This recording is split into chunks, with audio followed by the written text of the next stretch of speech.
Evie Wentink is a culture and compliance strategist who spent years working for New Jersey companies, developing what is called compliance or compliance programs, helping to ensure they are in compliance with all federal and local laws. What used to be something that the general manager just kind of kept an eye on as part of their duties, well, it now requires a whole department to keep running smoothly. With the holiday season here, there are certain things expected of employers and employees when it comes to, let's say, less formal circumstances such as holiday parties. You could find her on Instagram, Substack, and LinkedIn. We say good morning, Evie Wentink. Good morning, Ken. Thank you so much for having me on. I am really excited to be here. Well, good to have you on. And let me just, for clarity's sake, I know Evie for about what, like 20 years or somewhat. So we're old friends. But it's good to have you on in a professional capacity. Let's talk about holiday gatherings at the office. Both employers and employees are still expected to maintain a certain level of decorum, right? So how do you know where the line is drawn? So, thank you. Great question, especially this time of the year. So, companies generally have code of conduct that helps to guide you on what the expectation culture of the company is. My advice to any employee or a boss in the company is remain, be social, but remain business-like because especially now there are viral moments that can happen in the blink of an eye, and you definitely don't want to be the viral post like we saw earlier this year with Coldplay concert. So that would Yeah, be my advice. yeah.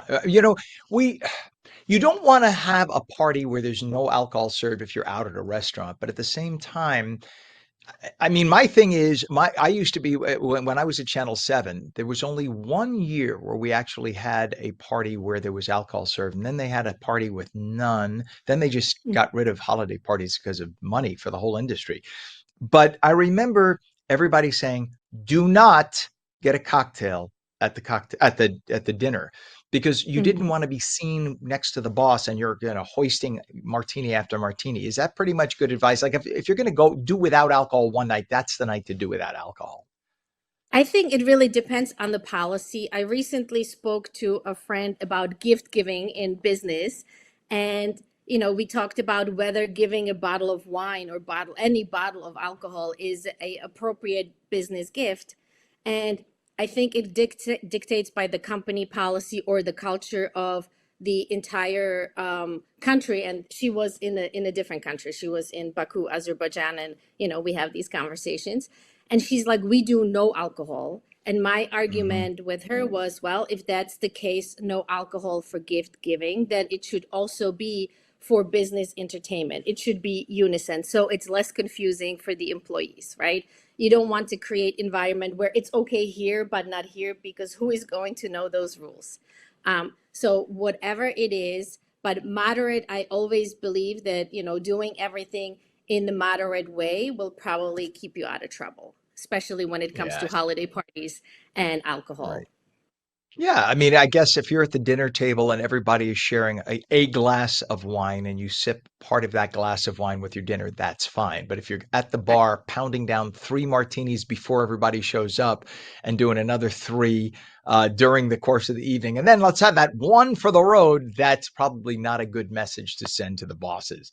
What would you say, That is Evie, right, to a small business owner who believes having somebody overseeing compliance, it's not important, I could take care of it? That could really get you in trouble, couldn't it?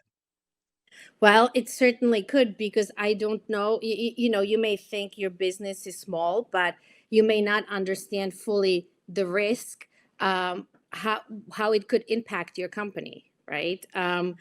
I could tell you, I dealt with a small organization, and one one of the employees didn't fully understand the vision and the mission of the company, and she acted in a different way. So having someone, even on a fractional basis, helping you through the process and setting up the culture, the vision, the values, the policies, procedures, and training is really important and helpful. And I can tell you, I've been involved in organizations that subscribe to this world's most ethical companies survey. It comes out every springtime.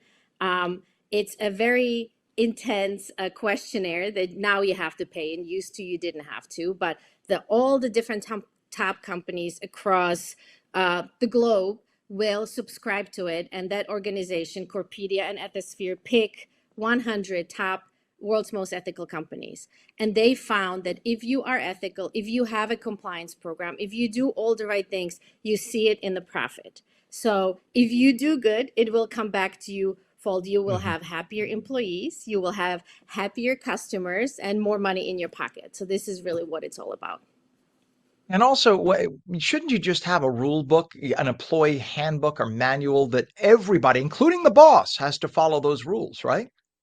Exactly, yes. So that would be your code of conduct. And, then by law, you may have to have some specific policies like sexual harassment and non-retaliation, but you're protecting yourself against safety issues, against legal claims. It is very important. And like you said, yes, not only that you expect the employees to follow, but you have to have everyone in the company has to make sure that they follow the rules that you set out, the policies that you set, and any consequences are distributed evenly and fairly across the company. You want to create the culture of compliance.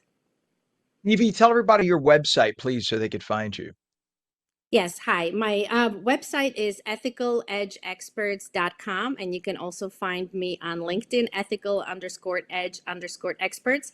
I post a lot of content also on LinkedIn if you go and look for my name, Evie Wentink, just to be informed about ethics, compliance, and integrity. Any issues that I see employees, managers, business owners should know about, I'm very happy to write about. So please follow me. Awesome. Yeah, I noticed I just put your name in and all of that pops up. So it's easy to find. Evie Wentink, my friend, thank you for coming on today. Happy holidays. Thank you so much, Ken. Happy holidays.